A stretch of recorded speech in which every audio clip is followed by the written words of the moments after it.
বন্ধু, আমি আমার ওয়াজের ইতি টানার আগে আপনাদেরকে একটা কথা বলে দিয়ে যাই।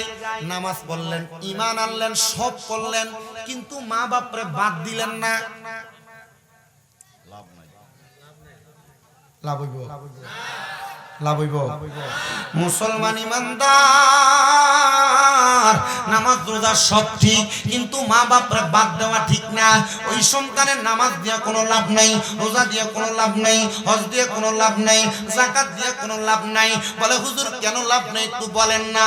আল্লাহর নবী বলেন, উম্মত যখন কোনো সন্তানকে তার মা বাবা জন্ম দেয়, জন্ম দেওয়ার পর, হুইসেলটা বন্ধ করো, জন্ম দেওয়ার পর ওই সন্তান যদি দুনিয়ার জমিনে থাকা অবস্থায় আমার আল্লাহরে খুশি করতে চায়, রাজি করতে চায়, নামাজ পড়ার আগে গো, নামাজ পড়ার আগে ওই সন্তান যেন তার মা বাবারে খুশি করে। হুজুর কেমনে খুশি করবে? আল্লাহ তাআলার কোরআন, নবীর হাদিসে মুবারাকা প্রমাণ করে। সর্বপ্রথম একটা সন্তান তার মা বাবার সাথে সদাচরণ করবে।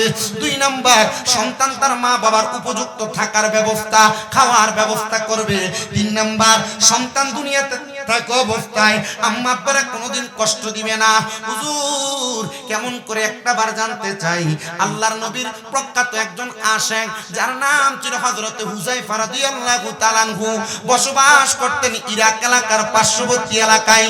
হযরত হুযায়ফা ডাক দিয়া বলে, জগতের মানুষ গো, ও দুনিয়ার মানুষ, আমি হুযায়ফা আমার জন্মের পরে কোনোদিন আমি আমার আব্বাকে দেখি নাই।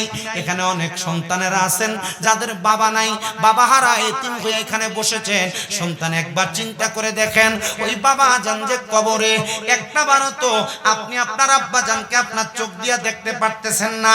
বিদেশ থাকলে ইমো কলের মাধ্যমে, হোয়াটসঅ্যাপের মাধ্যমে ভিডিও কল দিয়া দেখা যায়, কিন্তু বাবা যে কবরে, ওই বাবারে একটাবার দেখতে পারতেছেন না। কারণটা কি? বাবা কবরে শুয়ে রইছেন। হযরত হুযায়ফা বলেন, দুনিয়ার মানুষ গো, ও দুনিয়ার মানুষ, আউটের সাউন্ড একটু কমাও, আউটের যে সাউন্ডটা এটা কমাও, কানে হুইসেল দিতেছে। এ দুনিয়ার মানুষ, আমি যখন আমার আব্বা জানকে পাই নাই, একবারে ক্ষুদ্র বয়স, আমাকে ইরাক এলাকার একজন ভালো আলেমে দ্বীন ডাক দিয়া নিয়ে গেলেন। উনি আমারে ডাক দিয়া বলতেছেন, ছোট বাচ্চা, তোমার তো আব্বা জান দুনিয়াতে নাই, তো তুমি দুনিয়াতে থাকা অবস্থায় কি করবা, কোনো পরামর্শ তোমার আছে কিনা? ছেলে ডাক দিয়া বলে, হুজুর কোনো পরামর্শ নাই, তবে আমাকে যদি কেউ লালন পালন কইরা আমার দায়িত্ব নেই, আমার বড় শখ, যেহেতু বাবারে জীবনে দেখি নাই, আলেমী দিন হইয়া বাবার জন্য একটু দোয়া করব। এখানে অনেক মানুষ আছে যাদের ছেলে মেয়ে তাদের জন্য দোয়া করবে এই আশা করে মাদ্রাসায় দিচ্ছে, আছে না? এখানে অনেক মানুষ আছে বলে, হুজুর বাপ মারে যে কবর দিয়ে আসছি, বাপ মা কবরে কেমন আছে খবর জানবো দূরের কথা, বছরে সে একবার বাবা মার কবরের কাছে যায় না। তুমি জালেম, বাবা মার কবরের কাছে যাও না। আল্লাহর নবী কয়, কোন সন্তান যদি কোনো বৃহস্পতিবার দিবাগত রাত অথবা বৃহস্পতিবার আসরের পরে শুক্রবার মাগরিবের আগে কোনো বাবা মার সন্তান বাবা মায়ের কবরের সামনে যায়, পশ্চিমকে পিঠ দিয়া মুখ বরাবর তাকে রব্বির হামহুমা কামা রব্বায়ানি সগীরা বলে দোয়া করে, দোয়া কইরা চোখের এক ফোঁটা পানি ফেলার আগে আল্লাহ তার মা বাপরে মাফ করে দেয়। আল্লাহর নবী কয়, প্রত্যেক বৃহস্পতিবার দিবাগত রাত শুক্রবার মাগরিবের আগে কোন সন্তান যদি তার বাবা মার জন্য দোয়া করে, ওই সন্তানের বাবা মা কত খুশি হয় জানো? নবী কেমন বলে, একটা সমুদ্রে ডুবে যাচ্ছে একটা ব্যক্তি, ওই সমুদ্রে ডুবন্ত ব্যক্তিকে হঠাৎ করে নৌকা দিয়ে উদ্ধার করলে সে যত খুশি হয়, একটা সন্তানের বাবা মা মরার পর ওই সন্তান তার বাবা মার কবরের সামনে যা দোয়া করলে ওই বাবা মা এমন খুশি হয়। জোরে বললেন না সুবহানাল্লাহ। মুসলমান ইমানদার একটু মনোযোগ দিয়া শুনেন, আল্লাহর নবী রাহমাতুল লিল আলামিন নবী, মদিনার তাজদার হুজুর নূর সাল্লাল্লাহু আলাইহি ওয়াসাল্লামের হাদিসে মুবারাকার আমল করতে লাগলেন। হযরত হুযায়ফা ডাক দিয়ে বলেন, এ হুজুর, আমার মা নাই, আমার আব্বা নাই গো, আপনি যদি আমার লালন পালন করেন, আমার সব, আমি একজন আলেমী দ্বীন হব, আমি আমার মা বাবার খেদমত করতে পারি নাই, মা বাপকে দেখি নাই, আমি আমার আম্মা আব্বার জন্য দোয়া করতে পারবো। হুজুর বলেন, বাবা আমার সামনে আসো। আল্লামা রুমি রহমতুল্লাহ আলাইহি মস্তবি রুমির মধ্যে লিখতেছে, সুহবতে সালে তোরা সালে কুনাত, সুহবতে তালে তোরা তালে কুনাত। বন্ধুরা রে আমার, ভালো মানুষের সোহবতে থাকলে ভালো হইবা, খারাপ মানুষের সোহবতে থাকলে খারাপ হইবা। হযরত হুযায়ফা বলে আমি হুজুরের সোহবতে গেলাম, হুজুর আমারে সুন্দর করে ওনার কাছে রাখলেন, রাত্রে বেশিক্ষণ ঘুমাইতে দেয় না, আমারে বেশি বেশি করে তাহাজ্জুদ নামাজ পড়ায়, আর দিনের বেলা হুজুরের মাদ্রাসার মধ্যে মাকতাবের মধ্যে আমারে শুধু পড়ায়। আমি পড়তে পড়তে আমার বয়স 20 বছর হয়ে গেছে, আমার আব্বা দুনিয়াতে নাই, আমি হুযায়ফা আমার আব্বার জন্য কান্নাকাটি করি। হুজুর বলে বাবা আমি তোমার এলমে দিন শিখাইছি, এলম হলো 2 প্রকার, এই 2 প্রকার এলম তুমি শিক্ষা গ্রহণ কইরা তুমি যদি দুনিয়াতে থাইকা আরো কিছু এলম অর্জন করতে পারো, এলমে শরীয়ত, এলমে তরিকত, এলমে হাকিকত, এলমে মারিফত, এগুলো যদি অর্জন করতে পারো, এই 4 প্রকার এলম অর্জন করতে পারলে তোমার বাবা কোথায় আছে আমি তোমারে দেখানো লাগবে না, মুরাকাবার মধ্যে বইসা তুমি তোমার বাবার অবস্থান জানতে পারবা। হুজুর তাকে তালিম দেয়। মুরাকাবা মুশাহাদা মাদ্রাসায় না, মুরাকাবা মুশাহাদা শিখায় হক্কানি পীরের দরবারে। মারহাবা। হক্কানি পীরের দরবারে কি শিখায়? মুরাকাবা মুশাহাদা। এনে সব মুরিদ হয়ে বইরিছে, কিন্তু মুরাকাবা মুশাহাদা কি একটু জানে না। কারণ হলো আপনি পীরের দরবারে যান বিরিয়ানি খেয়ে ফেললেন, আপনি দরবারে যান ঘুরে ঘুরে সাউনের লেগে কয়টা দোয়া নেছে, ঠিক না? হ্যাঁ আমি মনে হয় এবার রুশ না জানি, আর আগের রুশ মুরাকাবা মুশাহাদার ব্যাপারে আলোচনা করছিলাম শাহপুরে, এর আগেরটা আলোচনা করছিলাম, এবার মনে হয় করছিলাম শুধু মসজিদে দান করার ফজিলতে। তো ধারাবাহিকভাবে তো এগুলা চলে। তো ইনশাআল্লাহ আগামী 17 তারিখ বাগদাদি হুজুর কেবলার যে কনফারেন্স হয়, অন্যবার তো অডিটোরিয়ামের মধ্যে হইতো, এবার হবে কুমিল্লা ঈদগাহ। তাহির হুজুরকে দাওয়াত করা হয়েছে, মারহাবা কর। দেশ বরণ্য বড় বড় ওলামায়ে কেরাম আসবে, আমরা এমপি সাহেব বড় বড় ব্যক্তিরা আসবে, আপনারা সবাই যাবেন। মোটামুটি রাত্র কয়টার মধ্যে শেষ করবে? 12টার মধ্যে শেষ করে দিবে। বিশাল ইন্তেজাম হবে, এবার আপনারা দোয়া করবেন আল্লাহ যেন এই হযরতে বাগদাদি রাহমাতুল্লাহ আলাইহি কনফারেন্সকে সফল করে। তরিকত যে জায়গায় প্রচার হয়, এই জায়গায় গেলে নিজের লাভ আছে না, আমরা লাভের লেগে যাই, ফেডের লাভ, রুহের লাভের জন্য আমরা যাই না, আমরা যাই কিসের লাভের জন্য? ফেডের লাভ। ফেডের লাভ বাদ দেন, রুহের লাভ তালাশ করেন, কাম হইব। বলে হুজুর ফেডের লাভের লাগে তো আপনি ওয়াজ করতে আইছেন। হ আমি পেটের লাভের লাগে আইছি, কিন্তু আমি আমার পেট ফিট দোনোটারে বুঝে তারপরে কথা কই না, ঠিক কি না? অনেকে আমি আমি শুনছি আমার কাছে একটা বিচার দিতে, হুজুর আমরা অনেকে কইছি কি তো আনিতা মূর্খ, কামেল পাস করছি আর পরে মূর্খ, মাস্টার শেষ তাও মূর্খ। আমি মূর্খ, কিন্তু আমার কথা হইলো আপনি আমি যা কথা বলি প্রত্যেকটা কথার একটাতে আমল করেন, একটু মহাব্বতে পড়েন আল্লাহু আকবার। আমি যে কথা বলতেছিলাম, হযরত হুযায়ফা রাদিয়াল্লাহু তাআলা আনহু বলেন আমি ইলম অর্জন করার পরে আবার আমার আম্মা আব্বার কথা চিন্তা করতে লাগলাম। হুজুর বলে বাবা এবার আমার সামনে আসো, এখন থেকে রাত্রিবেলা তুমি আমাকে একটু সময় দাও, আমার সঙ্গে তরিকতের খেদমত করো। হুযায়ফা বলে আমি তরিকতের খেদমত করা শুরু করলাম। হযরত হুযায়ফা ডাক দিয়ে কয় জগতের মানুষ আমি যখন তরিকতের খেদমত করতে লাগলাম, এবার একদিন আমি রাত্রবেলা আমার নামাজের মুসল্লায় বৈশা কান্না করতে লাগলাম। আমার হুজুর উনি গেলেন ওনার খেদমতের কাজের জন্য, আয়েশা দেখতেছে আমি হুযায়ফা কান্নাকাটি করি। আমার আয়েশা ডাক দিয়া কয় এ হুযায়ফা তুমি কেন এমন ভাবে কান্নাকাটি করো? আমি ডাক দিয়া বললাম হুজুর জন্মের পর থেকে মা বাবার পরিচয় জানি না, কেউ জিজ্ঞাসা করলে মা বাবার নাম পর্যন্ত বলতে পারি না, আমার মা কোথায় বাবা কোথায় আমার জানতে বড় ইচ্ছা করে। আপনি কি একটা বার আমি হুযায়ফার আমার মা বাবার সন্ধান দিবেন? হুজুর বলে বাবা তুমি আমার সামনে আসো। সামনে ডাক দিয়া হুজুরের চাদরটা তার ঘাড়ের উপরে রাখলেন, রাইকা বলে একবার পড়ো সূরা ফাতিহা, দুইবার পর তিনবার পড়ো সূরা ইখলাস, এবার একটু দুরূদ শরীফ আদায় করো। ছেলে ডাক দিয়া কই হুজুর সূরা ফাতিহা পড়লাম, সূরা ইখলাস পড়লাম, দুরূদ শরীফ পড়লাম, এখন আপনি কি আমার মা বাবারে দেখাইবেন? হুজুর ডাক দিয়ে বলে বাবা চক্ষুটা বন্ধ করে তুমি একটু মুরাকাবা করো। মুরাকাবা মানে হলো ধ্যান করা। কি করা? মুরাকাবা মানে কি করা? মুরাকাবা মানে হলো ধ্যান করা। বাবা তুমি মুরাকাবা করো। হুযায়ফা ডাক দিয়ে আমি মুরাকাবা করলাম, দুনিয়ার সব কিছুর কথা ভুলে গেলাম, আমি আমার আম্মা আব্বার কথা স্মরণ করতে লাগলাম। বন্ধুরা রে আমায় হযরত হুযায়ফা বলে হঠাৎ করে আমি দেখতে পাই না না আমার চোখের সামনে সাদা রঙের পোশাক পরা দুইজন ব্যক্তি হাজির হয়ে গেছে। আমি জিজ্ঞাসা করলাম, কারা গো আপনারা? মুখটা উঠে বলে, ও হুযায়ফা, তুমি যার জন্য কান্না করো তোমার মা, উনি হলো তোমার আম্মা জান। হুযায়ফা, তুমি যার জন্য কান্না করো আমি হলাম তোমার আব্বা জান। ও আম্মা আব্বা, আপনারা কোথায় গো? আপনারা দুনিয়াতে নাই। হুযায়ফার মা ডাক দিয়া কয়, হুযায়ফা গো, তুমি যখন আমি মায়ের গর্ভে তোমার আব্বা জান বনি কাফেলা নিয়া নদীর মধ্যে দিয়া যখন টলার যুগে যায়, তোমার আব্বা জান সমুদ্র ডুবি হইয়া তুমি 6 মাসের মাথায় তোমার আব্বা ইন্তেকাল করেছে। ও মা, আপনি কিভাবে ইন্তেকাল করলেন? মা ডাক দিয়ে কয়, সন্তান, তোমারে প্রসব করার সময় আমি মা দুনিয়া থেকে বিদায় হয়ে গেছি। হুযায়ফা ডাক দিয়ে কয়, মা এমন মন্দ কপাল, বাবাকেও দেখলাম না আম্মাকেও দেখলাম না, আমি সন্তানের কপালে কি একটু শান্তি পাবো না? মা ডাক দিয়ে কয়, বাবা, মা বাবার প্রশান্তিতে তুমি সন্তানের প্রশান্তি। হুযায়ফা, তুমি কি পারবা আমাদের জন্য আরেকটু বেশি করে দোয়া করতা? মা গো, কেন? মা বাপ দুইজন ডাক দিয়ে বলে, আমরা আমাদের কৃতকর্মের কারণে জাহান্নামে চলে গিয়েছিলাম, কিন্তু তুমি হুযায়ফা যখন ইলম অর্জন করা শুরু করে দিলা, তোমার ইলমের অর্জন করার কারণে আমার আল্লাহ তাআলা আমাদের কবরের আযাব মাফ করে দিয়েছে। সন্তান ইলম অর্জন করার কারণে আল্লাহ মা বাপকে মাফ করে দিয়েছে। কিন্তু এই সন্তান তার মা বাবা কই আছে জানতই না। স্বপ্নে শুধু এলান আর আওয়াজ আসছে, বাবা 5 মাস গর্ভে থাকা 6 মাস গর্ভে থাকা অবস্থায় বনি কাফেলা নিয়ে যাওয়ার সময় ডুইবা মারা গেছে, আর মা সন্তান জন্ম দেওয়ার পর মারা গেছে। আর সন্তান একজন আলেমের সোহবতে যে ইলম অর্জন করে আলেম হইছে, আর এই ইলম অর্জন করার কারণে আল্লাহ তার মা বাপকে মাফ করে দিয়েছে।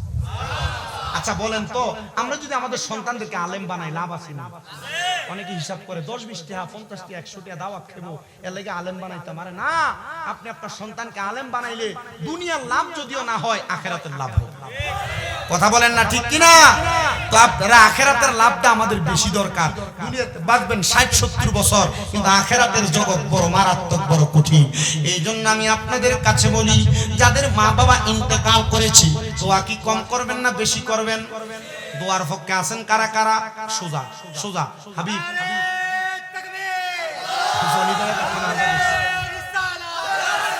কমা কমা সাউন্ড কমা, বাইরে সাউন্ড কমা। জিন্দাবাদ জিন্দাবাদ জিন্দাবাদ জিন্দাবাদ জিন্দাবাদ জিন্দাবাদ। সবাই পড়েন আলহামদুলিল্লাহ। হযরত হুযায়ফা ডাক দিয়ে কয়, জগতের মানুষ, আমি বুঝতে পারলাম আমার মা আমার বাবা জান্নাতি আমার ইলমের কারণে। তার মানে বোঝা যায় সন্তান যদি কোনো অপকর্ম করে, তার অপকর্মের কারণে মা বাবা দুজকেও যায়, ঠিক কিনা? তাহলে আমরা চাই আমাদের মা বাবা জান্নাতে যাক। সন্তানের দল, আপনারা যারা এই জান্নাতের বাগানে বসলেন, যাদের মা নাই, যাদের বাবা নাই, একবার চিন্তা করে দেখেন আপনার মা বাবা দুনিয়াতে যদি বাইচা থাকতো, আপনি আপনার মা বাবার কত খেদমত করতেন। এমন অনেক কুলাঙ্গার সন্তান আছে যারা লক্ষ লক্ষ কোটি কোটি টাকা ইনকাম করে, কিন্তু তাদের মা বাবারে বাদ দেয় না। মা বাপরে খাওয়ানি নিয়ে এলাকাতে বিচার বসানো লাগে, আছে না? বহু মা বাবা কান্নাকাটি করে, বহু মা বাবা। আমি এই কথাটা ডাইরেক্টলি আপনাদেরকে বলে দিয়ে যাই, কোন সন্তানের মা বাবা যদি ওই সন্তান তার মা বাবাকে খাবার খাওয়ানো এটা নিয়ে যদি দ্বন্দ্বের সৃষ্টি হয়, সন্তান যদি মা বাপরে না খাওয়ায়, ওই সন্তান লক্ষ কোটি টাকা ইনকাম করতে পারবে, কিন্তু মা বাপরে না খাওয়ায়া জীবনে কোনো উন্নতি সাধন করতে পারবে। আছে না এমন অনেক? বিবাহ করার পর স্ত্রীর প্রেমে পাগল হইয়া মা বাপকে জুদা করে দেয়, ভাইয়ে ভাইয়ে ঝগড়া লেগে মা বাবাকে আলাদা করে দেয়। শাহপুর দরবার শরীফে যারা মুরিদান আছেন, বিভিন্ন দরবার, পানুয়া দরবার, মাইজবান্ডার দরবার, রেজবিয়া দরবার, জালালিয়া দরবার, অন্যান্য যত দরবার আছে, দরবারের বায়াত যারা আছেন, আপনারা আমার কন্ত আমাদের দরবার কি আমাদেরকে মা বাপরে খাওয়াইতে শিখায় না মারতে শিখায়? মা বাবার সম্মান করতে শিখায় না অসম্মান করতে শিখায়? তাহলে আমরা তরিকত গ্রহণ করে আমরা লাভ হইছে না? কথা বলেন, লাভ হইছে না? হযরতে হুযায়ফার জীবনী থেকে এটা শিক্ষা গ্রহণ করেন, যেই সন্তানেরা তাদের মা বাপরে খাওয়ায় না, মা বাপরে পড়ায় না, ওই সন্তান জাহান্নামী। আল্লাহর নবীর সাহাবায়ে কেরাম ডাক দিয়ে বলে, ইয়া রাসূলুল্লাহ, ইয়া হাবিবাল্লাহ, নবী গো, আমরা আমাদের মা বাবার জন্য কি এমন কাজ করব যেটার কারণে আমার আল্লাহ তাআলা আমাদেরকে নাজাত প্রদান করবে? আমার নবী বলেন, তোমাদের মা বাবা যদি বেঁচে থাকে তোমরা তাদের খাবারের ব্যবস্থা করো। সন্তান খাওয়াইবো দূরের কথা, জুদা করে দেয়। কোন সন্তান যদি মা বাপকে জুদা করে দিয়ে থাকো, আলাদা করে দিয়ে থাকো, ধমক দিয়ে থাকো, দাও তোমার পাও আমার সামনে দাও, আমি আমার জিহ্বা লাগায় তোমার পাও পরিষ্কার করে দিব। শুধু ওয়াদা করবা, হুজুর আমি আমার মা বাপকে জুদা করে দিছি, এখান থেকে বাড়িতে যাইয়া আমি আমার আম্মা আব্বার পায়ের মধ্যে ধরে মাপ চাইবো। যতক্ষণ পর্যন্ত মা বাবা মাপ না করবে ততক্ষণ পর্যন্ত মা বাবার পাও ছাড়বা না। এখানে অনেক ছোট ছোট বাচ্চারা বসে আছো, তোমরা অনেকে আছো মা বাবার সঙ্গে বিয়াদবি করো। মা বাপ কোনো কাজ করতে বলে পারতাম না বলে তোমরা মা বাপকে খেদায়া দাও। মা বাপ কোনো কাজের কথা বললে ধমক দাও। মা বাপ কিছুর কথা বললে পারবো না বলে মা বাবার কাজকর্ম করো না। মনে রাখবা, ছোট ছোট বাচ্চারা, যুবক ভাইয়েরা, আম্মা আব্বার এমন কাজকে তারা অবহেলা করো, জীবনে বড় হইতে পারবা না, সম্মানিত হইতে পারবা না, ইজ্জতওয়ালা হইতে পারবা না, সম্মানওয়ালা হইতে পারবা না। যদি মা বাবারে কষ্ট দিয়া থাকো, খানা না দিয়া থাকো, মা বাবারে আঘাত দিয়া থাকো, ওয়াদা করো মা বাবার পায়ে ধরে মাপ চাইবা। অনেকে চিন্তা করে, হুজুর মাপ চাইবো দূরের কথা, দুই ঈদে মা বাবার পাশে আমি সালামি করি না, মাপ চাইবো কেমনে?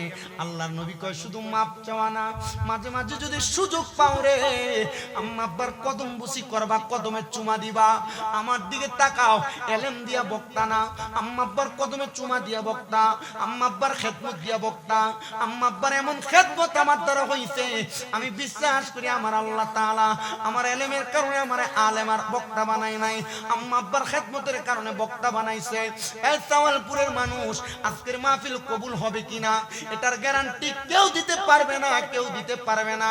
তবে আমি একটা গ্যারান্টি দেয়া যায়, আগামীকাল কি যদি শোনো সাওয়ালপুরের কোন দোকানে বইসা কোন মুরব্বি বলতেছে, হ্যাঁ শামীম রাজার ওয়াজ শুনা আমার ফুতে আমার পায়ে ধরে মাপ চাইছে, মনে করবা মাহফিল কবুল হয়ে গেছে। যদি কোন মহিলারে বলতে শুনো শামীম রাজার ওয়াজ শুনে আমার ফুতে আমার পায়ে ধরে মাপ চাইছে, মনে করবা মাহফিল কবুল হয়ে গেছে। প্রিয় মুসলমান, শুনো, অন্তরের কান লাগায়া, আম্মা আব্বার পায়ে ধরলে দাম কমে না, ইজ্জত কমে না, সম্মান কমে না। আম্মা আব্বার পায়ে ধরলে দাম বাইরা যায়, বাড়ায় কি?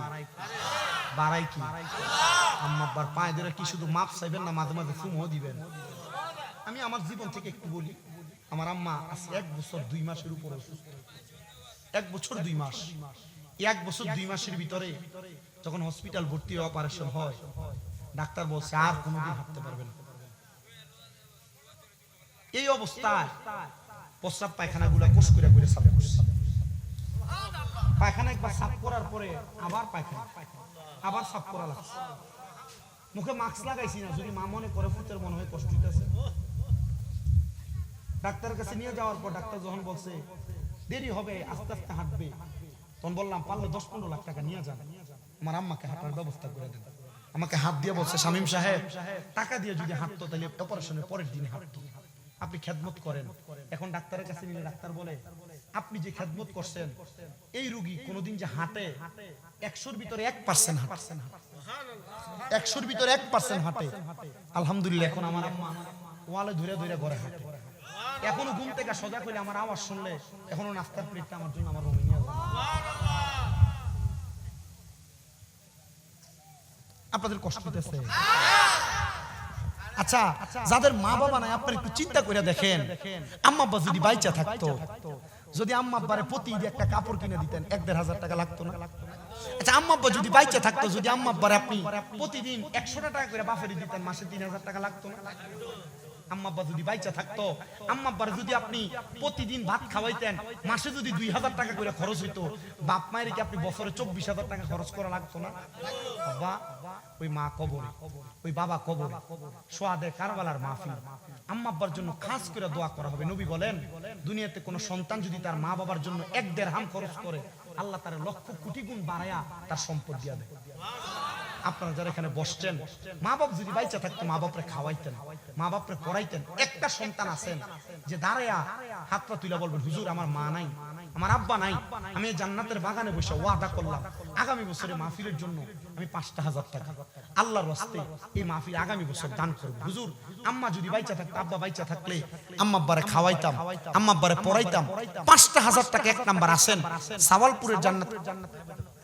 নারে তাকবীর, নারে রিসালাত। আম্মা আব্বা আসেনি? নাম কি আপনার? আবুল হাসান ভাই। বলেন আল্লাহর পরে নবী আমার, আল্লাহর পরে নবী আমার, তারপরে মা জননী, মা যে আমার নয়নের মনি। বলেন মা যে আমার নয়নের মনি। আল্লাহ কবুল করো, মঞ্জুর করো। জনাব মোহাম্মদ আবুল হাসান ভাই, মাও নাই বাবাও নাই, সাউন্ড কমাস না।